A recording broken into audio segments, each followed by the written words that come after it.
Oscar Wilde nació en Dublín en el año de 1854, en el seno de una familia culta y de ideas avanzadas. Estudió en Oxford, donde tuvo por maestro, entre otros, a John Ruskin, el célebre crítico de arte. Ya instalado en Londres, el éxito de sus obras teatrales, sus aptitudes excéntricas y la agudeza de su ingenio le proporcionaron un gran prestigio mundano entre las clases altas y los acomodados. Se casó en 1884 con Constance Lloyd, con la que tuvo dos hijos, pese a tratarse de un matrimonio falso, de apariencias, ya que él era homosexual. Viajó en diversas ocasiones por Francia, Italia, Grecia y Marruecos, y en 1882 estuvo en Estados Unidos impartiendo un ciclo de conferencias sobre la estética. Su bonanza social comenzó a desmoronarse a causa de su relación con el joven Alfred Douglas, hijo de Lord Queensberry, que desató contra él una persecución personal y judicial que puso en contra a la alta sociedad que tiempo antes, le adoraba. Fue considerado por su homosexualidad a 2 años de cárcel, que le destrozaron psíquica y moralmente, y arruinado y descreditado, se instaló en París, donde falleció 3 años después. La obra de Oscar Wilde abarca la poesía, el teatro, la narrativa y el ensayo, pero fueron sus comedias las que le proporcionaron su inmensa fama. Su primera publicación fue en el libro de poemas, hecho en el año de 1881, al que le siguió una colección de fábulas moralizantes. También El Príncipe Feliz, de 1888, incrementada y reeditada en 1891 bajo el título de Una casa de granadas. Sus novelas fueron El crimen de Lord Arthur Savile, de cierto tono humorístico, El retrato de Dorian Gray, una parábola moral que es al tiempo una suerte de manifiesto decadentista, por decirlo de algún modo, en la que su protagonista, un joven de excepcional belleza, logra mediante un sortilegio que todos los estragos del paso del tiempo y de su vida de crápula se reflejen en un retrato pictórico, mientras él permanece eternamente lozano. Entre sus ensayos destacan Invenciones, donde expresan sus ideas estéticas, y El alma del hombre bajo el socialismo, que trata de ideas políticas, ambos de 1891. Sus obras teatrales fueron en todo caso éxitos deslumbrantes que encumbraron a Wilde literatura y socialmente. El abanico de Lady Windermere, hecho en 1892, nos relata cómo dicha dama es salvada de cometer un adulterio que probablemente iba a destrozar su vida, gracias a la inteligente intervención de una bella y enigmática dama, la señora Erline, que en realidad es su propia madre, o la madre de Lady Windermere, de incógnito, quien cometió el mismo error en su juventud y perdió a su familia. A esta le siguieron Un marido ideal, hecha en 1895, y La importancia de llamarse Ernesto, hecha también en 1895, todas ellas comedias ambientadas en círculos de la alta sociedad británica. También está El drama de Salomé, ahorita que lo recuerdo, hecha en 1891, escrito en francés, y es considerado por muchos de lo más elevado de su teatro. Fue estrenado en París por la gran estrella de la escena Sarah Bernhardt y posteriormente objeto de una versión musical compuesta por Richard Strauss. Sus últimas creaciones, lo que fue De Profundis, en prosa, y La balada de la cárcel de Reading, también en verso, ambas publicadas posteriormente, ya en 1905, reflejan las duras circunstancias de su paso por la prisión, con una mezcla curiosa de autocompasión y arrebatos de orgullo herido. Y como ya lo dijimos, murió en París en el año de 1900, solitario y empobrecido.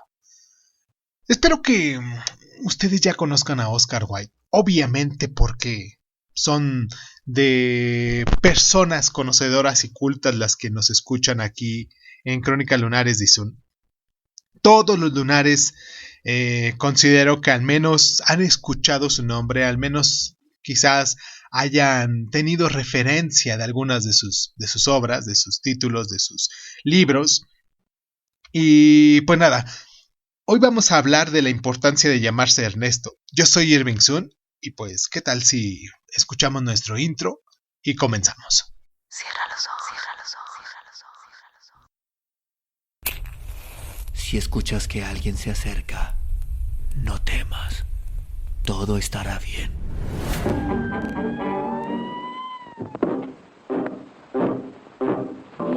I'm going down to St. James's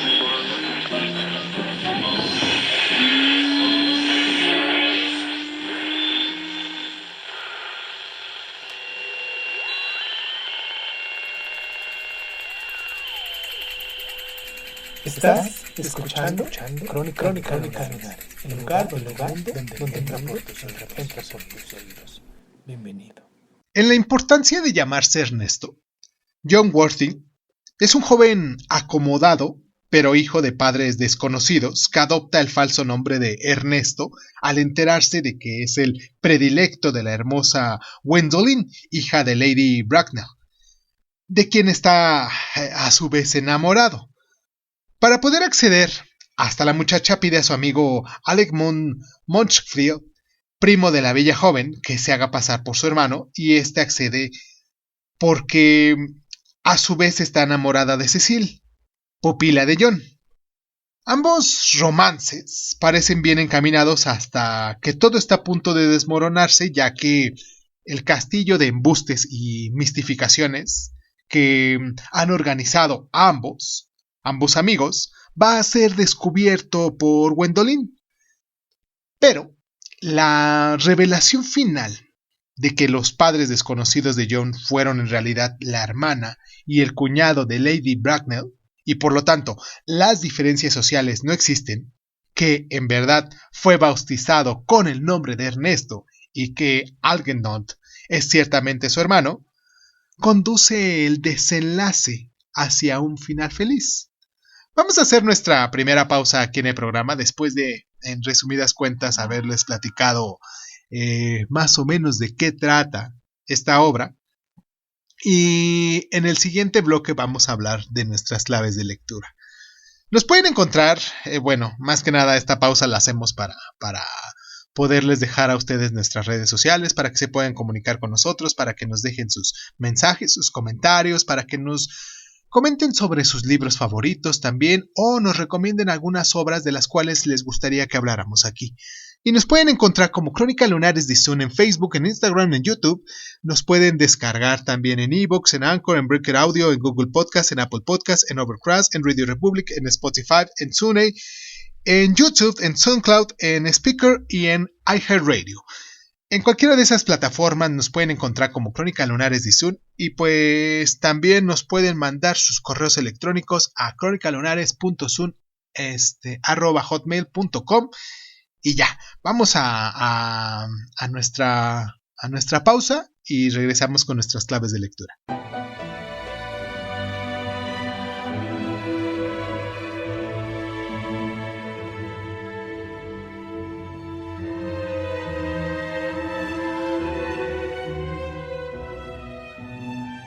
El fértil ingenio de Oscar Wilde deslumbró a sus contemporáneos y aún hoy en día sigue haciéndolo con muchos de nosotros. No en vano es uno de los autores cuyas referencias y aforismos son constantemente citadas. La ironía y la paradoja son el recurso perfecto de los mismos, arropadas por una extraordinaria agudeza y una perenne capacidad para descubrir la flaqueza y debilidades del alma humana. Este mismo ingenio lo aplicó con acierto a sus comedias, llenas de diálogos chispeantes y sutiles, como muchos sabemos.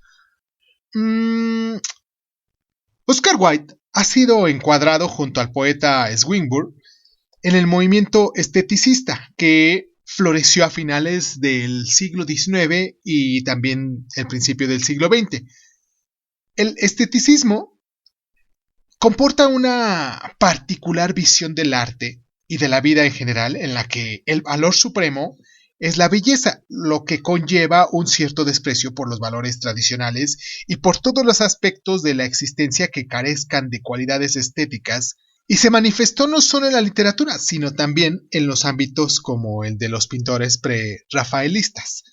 La crítica, en ocasiones, reconociendo las grandes virtudes de la comedia de Wilde, ha reprochado en ellas una cierta superficialidad, ignorando que el propósito del autor no es representar la vida real, sino crear sutiles y eficaces entramados cuyos objetos tan solo es divertir al espectador, a la persona que los lea, cosa que indudablemente consigue con mucha certeza. La mirada de Wilde sobre la aristocracia británica de época post-victoriana está teñida de una capa de sutil ironía que refleja una de las contradicciones de su propia vida del autor, que se traslada a su obra. Oscar Wilde se esfuerza por distinguirse de los demás, forzando la pose de enfant terrible, tanto en su atuendo como en sus actitudes, una demostración de, ¿cómo decirlo?, rebeldía social que entra en fragante contradicción con sus aspiraciones mundanas. En sus comedias coexisten el inconformismo y la mirada crítica con un disimulado deseo de halagar a la sociedad que relata. Este difícil y peligroso equilibrio se rompió con el proceso promovido contra él por Lord Queensberry, y la misma sociedad que le había encumbrado le volvió la espalda con frialdad espantosa, convirtiéndolo en sus últimos años en un auténtico calvario. Lo único indudable es que sus obras le siguen representando con el mismo éxito que alcanzaron en su época, y que nosotros, los lunares, y también muchos espectadores, siguen disfrutando de su inefable ingenio y de su formidable talento.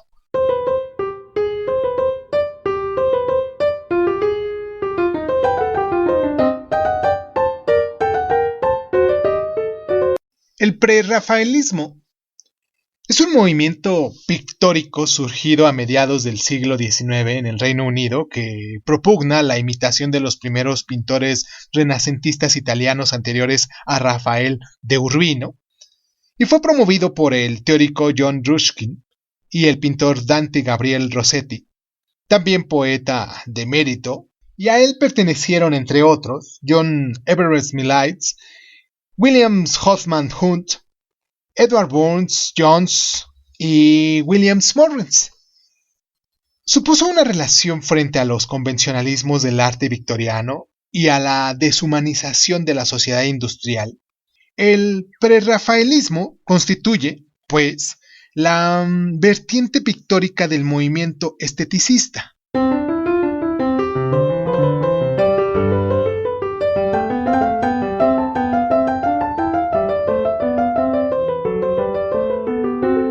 Es bien sabido que Oscar Wilde estaba dotado de un ingenio pronto y chispeante y que adoraba tapar a sus interlocutores con sus comentarios irónicos, también siendo a veces mordaces y paradójicos, es decir, que fue un maestro consumado del boutade. Entre las frases que dijo o escribió y las que se le han atribuido arbitrariamente, se podría componer una auténtica antología de máximas que llenarían un grueso volumen. Y aquí nos limitaremos a citar algunas de ellas, que son buenas muestras de sus autoconvencionalismos y de su espíritu burlón y travieso. Una de ellas dice así: no hay nada como el amor de una mujer casada. Es algo de lo que ningún marido tiene la menor idea. La mejor manera de librarse de la tentación es incurrir en ella. Bigamia es tener una mujer de más. Monogamia es lo mismo. He tenido un día muy atareado. Esta mañana quité una coma y esta tarde la he vuelto a poner. Los niños comienzan a amar a sus padres cuando ya han crecido les juzgan y algunas veces incluso les perdonan. Nunca des explicaciones. Tus amigos no la necesitan. Tus enemigos no la creen. Puedo resistir todo, excepto la tentación. Resulta de todo punto monstruosa la forma en la que la gente va por ahí hoy en día criticándote a tus espaldas por cosas que son absoluta y completamente ciertas. Ten cuidado con lo que deseas. Se puede convertir en realidad. Un hombre que moraliza es generalmente un hipócrita, y una mujer que moraliza es invariablemente fea.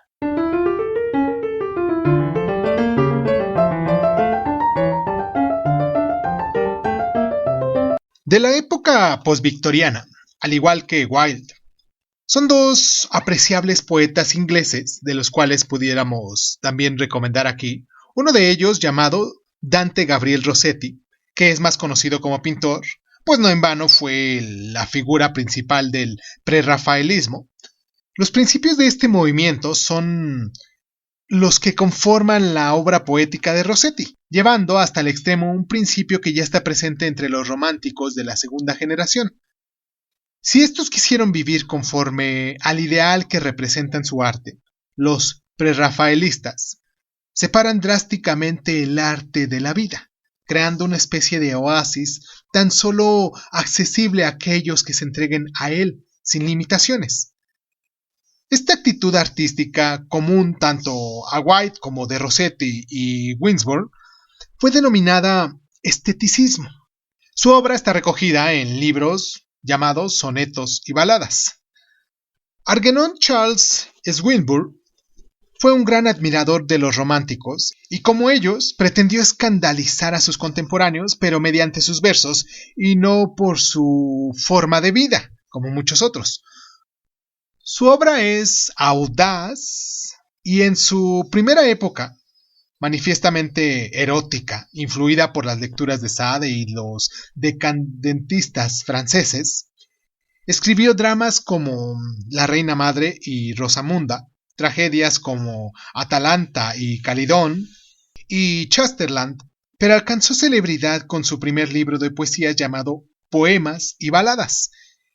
El lector actual, nosotros, que consumimos, que comemos, que digerimos todo esto que nos han dejado estos grandes maestros, difícilmente nos escandalizaremos con sus obras, como sucedió en su momento, pero no dejaremos de apreciar la musicalidad y la riqueza de su lírica.